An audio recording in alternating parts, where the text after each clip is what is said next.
全球思想者的专业媒体，来自各大智库、顶级媒体，评论简报由6度团队整理而成。中国特使结束在乌克兰的会谈。外交官，中国欧亚事务特别代表李辉结束了在乌克兰的会谈，并与泽连斯基总统会面，讨论政治解决乌克兰危机的问题。李辉没有详细说明下一步行动，也没有详细说明如果战斗停止，中国是否会接受乌克兰放弃部分领土的提议，可能影响解决方案的关键点。分析人士认为，和平协定可能遥不可及，但中国已经表明，他愿意努力缩小但仍然重要的问题，例如在黑海谷物倡议上进行合作，以解决日益严重的粮食危机。以色列能交给美国什么关于面对宪法危机？外交政策，3位美国学者在《外交政策》杂志上的一篇评论称，以色列反对拟议司法改革的民主抗议活动为寻求保护自己民主制度的美国人提供了经验教训。作者着重于以色列使用的3种策略：和平的大规模抗议、公务员参加抗议和罢工。然而，作者认为，规模和政治文化的差异意味着一些策略，例如在以色列相对频繁使用的罢工，在美国可能不太有效，尽管他们应该作为可能的工具进行研究。作者补充说，来自美国政府各部门的公务员首先可以参加抗议活动而无需辞职，但仍然明确表示他们无党派反对破坏法治和宪法规范的努力。南非丑闻可能动摇与华盛顿的关系。外交政策，据报道，美国情报部门有证据表明，武器是从南非港口秘密运往俄罗斯的，导致两国之间发生外交纠纷。南非总统西里尔·拉马福萨温对这些指控展开调查，美国发表含糊声明。分析人士认为，这场危机凸显了美国及其西方盟国如何应对全球对手向俄罗斯提供支援的可能性，以及美南关系如何摇摇欲坠，尤其是在南非正在深化与俄罗斯的关系，同意在2月份与俄罗斯和中国进行联合军事演习之际，西方国家要求南非重新考虑与莫斯科的关系的压力越来越大。无论潜在的后果如何，作为与其他非洲大国的新外交举措的一部分，乌克兰将前往莫斯科讨论结束该国战争的途径。如何理解巴西的乌克兰政策？外交政策，巴西总统路易士·伊纳西奥·卢拉·达席尔瓦希望在乌克兰和俄罗斯之间进行调解，但遭到了西方的批评，他们认为卢拉的言论与俄罗斯的宣传过于一致。虽然巴西在解决冲突中发挥积极作用的雄心似乎是善意的，但它让西方的政策制定者感到沮丧。他们认为卢拉经常有争议的公开声明可能会在巴西利亚寻求牢固的全球关系时造成持久的分裂。卢拉及其前任的立场很可能被视为符合巴西所有政府的外交政策目标。无论意识形态如何，莫斯科提供了一个相对直接的关系，没有巴西与西方关系的困难和批评。卢拉渴望加强与俄罗斯和中国的关系，这凸显了南北关系。许多巴西人认为，西方关于谴责俄罗斯的道德义务的言论是虚伪的。一些人认为，支撑西方权力的基于规则的秩序既不是自由的，也不是基于规则的，这也许是错误的。虽然西方热衷于保持其影响力，但巴西和印度长期以来一直在寻求联合国安理会常任理事国席位，但这一请求尚未获得批准。最后，巴西认为，建立多极全球秩序是保持战略自主的最佳方式。俄罗斯将成为与美国并列的一极。虽然多极化被认为不如两极化或单极化那么稳定，更难管理，但一些人认为这被视为机遇而不是威胁。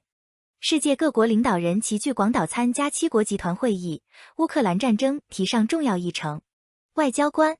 来自7国集团国家的领导人已抵达广岛参加会议，预计俄罗斯在乌克兰的战争将成为议程上的重要议题。在周四与岸田文雄首相会谈之前，美国总统拜登表示，当我们的国家站在一起时，我们就会站得更强大。我相信，当我们这样做时，整个世界都会更安全。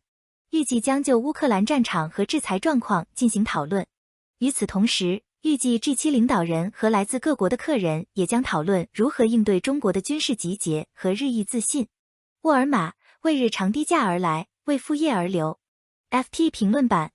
沃尔玛第一季度的强劲业绩使美国的同比销售额增长了 7.4%， 与塔吉特 Target 下降 0.9% 和家得宝 Home Depot 下降 4.6% 形成鲜明对比。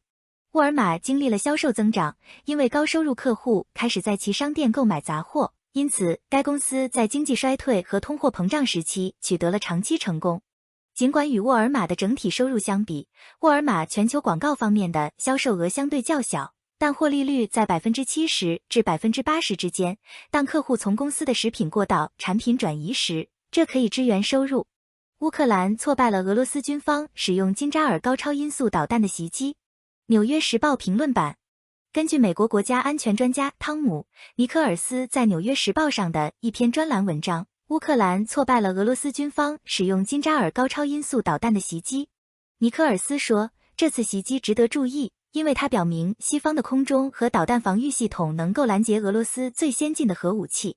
尼科尔斯补充说，这一发展也被视为对美国制造武器能力的证明。此外，尼科尔斯表示，俄罗斯的军事能力被证明是夸大其词，但敦促美国以实际方式帮助乌克兰，而不仅仅是提供外交支援。地震改变了土耳其，但变化很复杂。纽约时报评论版。土耳其南部的阿迪亚曼省在各种地震中遭受重创，长期以来一直是总统雷杰普·塔伊普·埃尔多安的据点。他在上一轮选举中成功赢得了 66% 的选票，这可能意味着他仍然有信心赢得土耳其总统选举。在他统治期间，对居住在阿迪亚曼的人们的大部分援助来自对被称为 Zakat 的宗教税的解释。首都安卡拉和伊斯坦布尔的其他选民认为，阿迪亚曼的人民支持埃尔多安，尽管他们遭受苦难，因为他们无处可去。在大改革中爬到终点线。战略与国际研究中心。根据印度改革计分卡，印度的经济改革计划未能在莫迪总理的第二个任期内取得预期进展，这是对30项关键经济改革的评估。尽管莫迪在第一个任期内完成了30项改革中的9项，并部分完成了另外15项改革，但他的政府在迄今为止的第二个任期内只推动了1项改革，降低了公司税率。其余4项已完成的经济改革归因于该国对大流行的担忧。根据亚洲开发银行的数据，预计印度今年和明年将增长约 6.5%。中国新的全国性二氧化碳排放交易体系的经济和环境影响。亚洲协会。中国的国家碳排放交易体系 ETS 有望在帮助该国到2060年实现碳中和方面发挥重要作用。